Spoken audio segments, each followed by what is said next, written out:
Chers internautes, bienvenue dans cette leçon numéro 10 d'arabe. Alors nous avons vu beaucoup de choses en arabe, beaucoup de lettres, si bien que je vais pouvoir vous expliquer,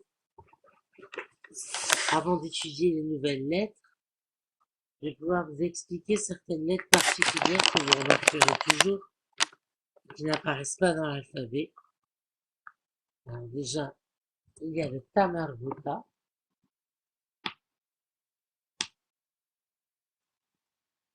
seul, en début de mot, n'existe pas, en fin de mot, tamarbuta.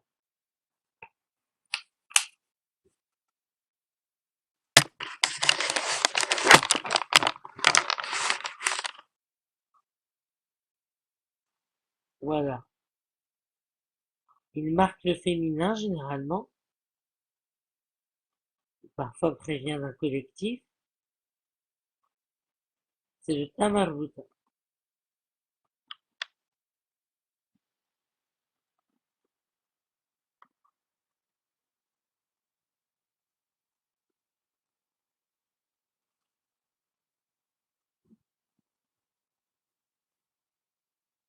Et enfin le henza. Le henza, à la base, c'est censé être le aleph.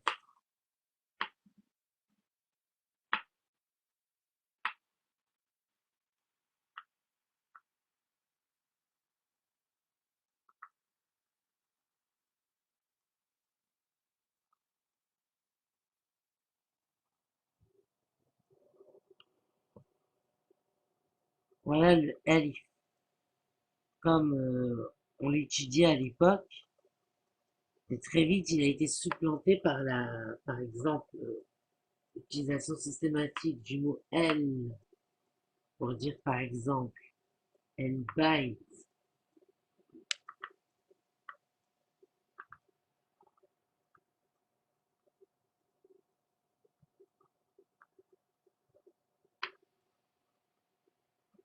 el bayt. Donc sa valeur d'attaque vocalique a disparu, mais les attaques vocales existent toujours en arabe. Ce qui fait qu'on a dû faire appel à une autre lettre,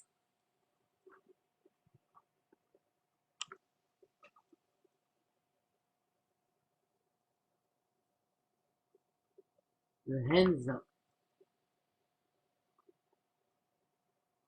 qui peut être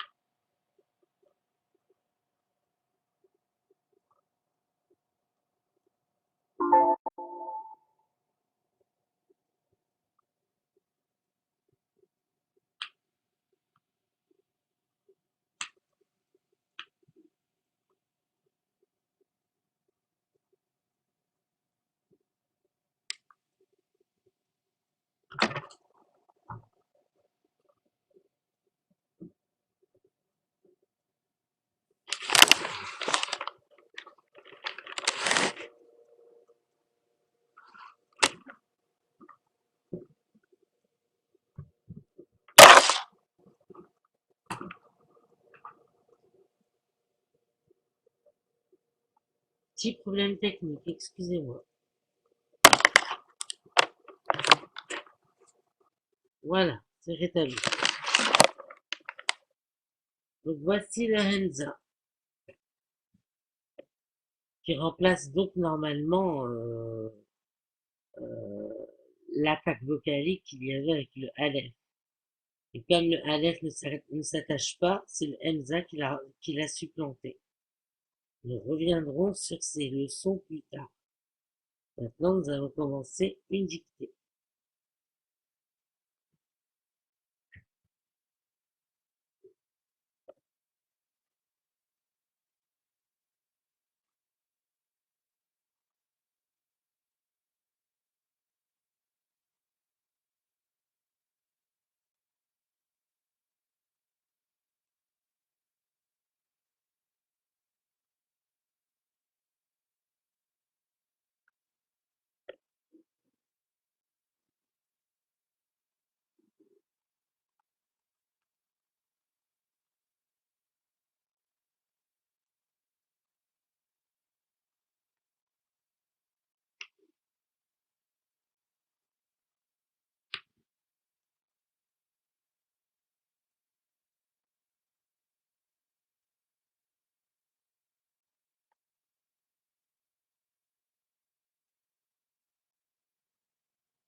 Voilà de nouveaux mots. Sabi, sauce, bail.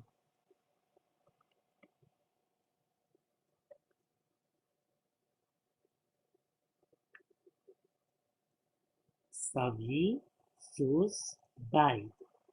Sabi, c'est un garçon. Sauce, c'est un poussin.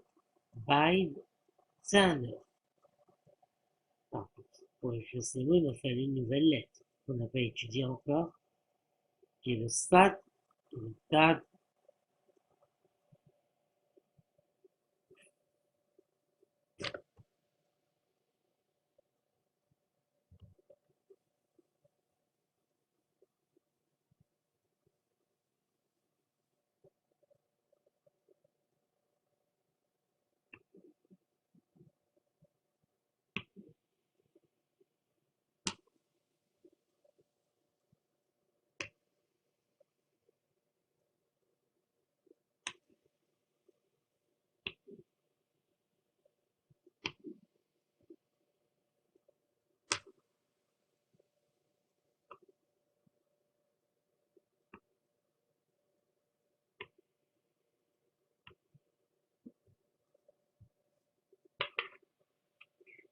Voilà les lignes d'écriture que vous pouvez déjà commencer à faire sur le sad et le dab. C'est pas comme le S classique ou le D classique. Il faut garder le son dans la bouche. Comme si vous aviez quelque chose dans la bouche. Son, dog, pas sad, dead. C'est son, dog.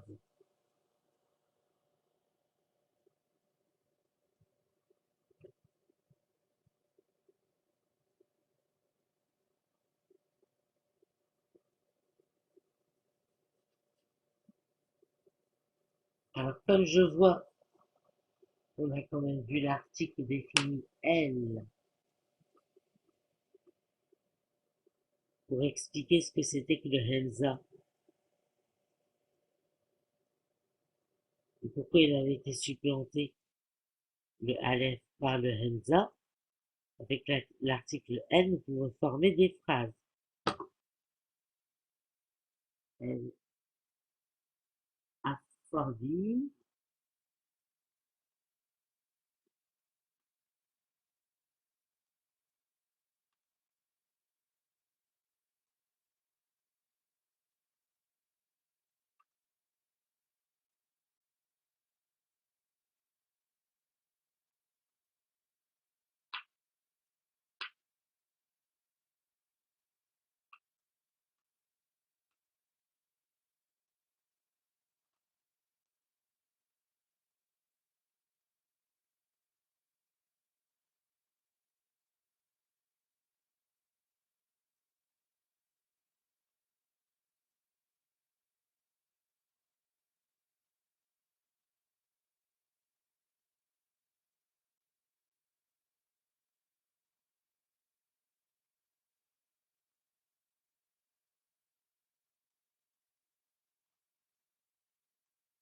et essayez d'écrire Asavi Bilbay.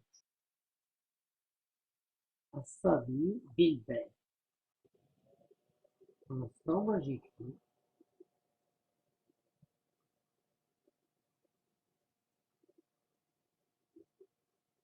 la prochaine phrase du dictée.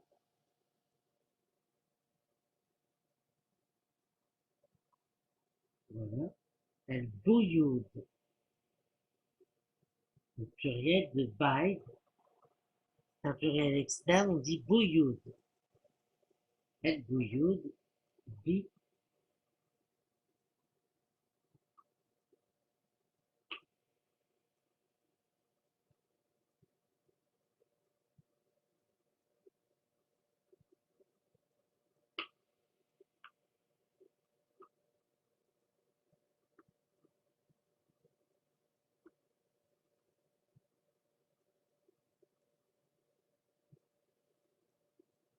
Voilà deux phrases en arabe.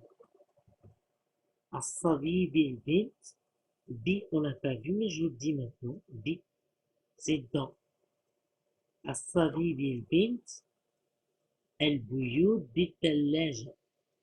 Le garçon est dans la maison. Asavi vil bait. Le garçon dans la maison. El Bouyoud bit el lège. Les œufs sont au frigo.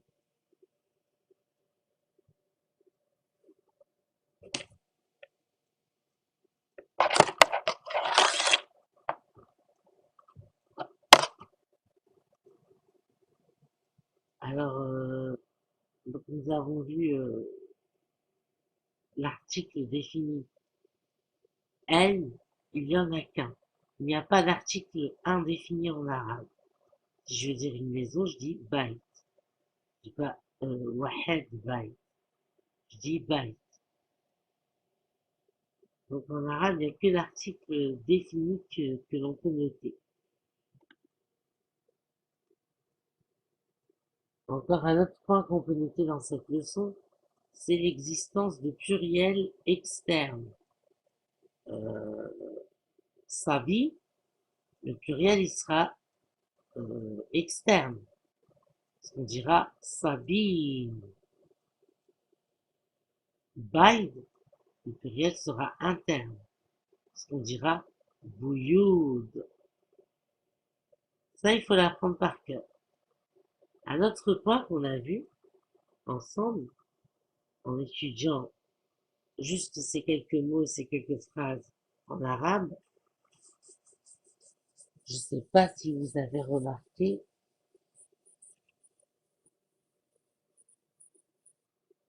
mais je dis bien